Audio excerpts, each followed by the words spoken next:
A solidaridade volvese a protagonista en Meis da man do Solifesti. Esta iniciativa que impulsa o CPI do Mosteiro acada a súa 8ª edición. Vaise celebrar este venres a partir das 5 da tarde no campo da feira. Este ano a recadación irá para dúas iniciativas. Unha parte pro Banco de Alimentos Meisino, outra pro proxecto Son das Flores do Colexio Vicente Risco de Vigo. Os rapaces pola tarde non podían asistir ao que eran actividades, primeiro por parte económica, despois non se podían desplazar, entonces decidiron facer un proxecto que se chama que é Proxecto Son das Flores, e o que fai son clases gratuitas de música, e o que fan é integrar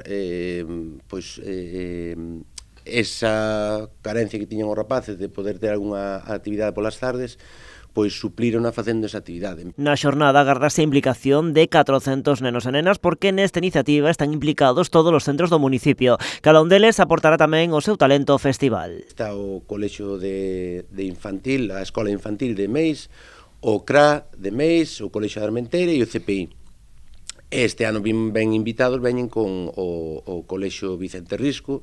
Non é o colexio realmente, é o proxecto Son das Flores que van a actuar tamén. A isto súmanse outras actuacións musicais para todos os públicos. Hai un neno que non é deste concello, é Martín Pintado, que tamén ven, un animador, unha especie de zumba, Bruno Hermida, un antigo alumno, Juanmi, que se chama Tótem, e sempre despedimos cun grupo que é máis para o público adulto, para alargar un pouquiño a xornada, e este ano ven Guateque. Ademais, a rapazada poderá participar en distintos obradoiros e xogos. Pensando que tamén o alumnado, ademais dese protagonismo nas actuacións, tuvese un papel mostrando un pouquiño que se fai durante o ano, non?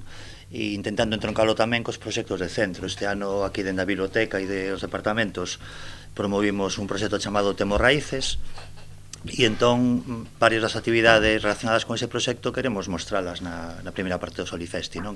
Creamos un pequeno viveiro de árbores autóctonas, faremos unha actividade relacionada coas árbores, tamén queremos mostrar, por exemplo, o proxecto de compostaxe do centro. A cita complétase con postos de comida e bebidas, así como venda solidaria de camisetas e rifas.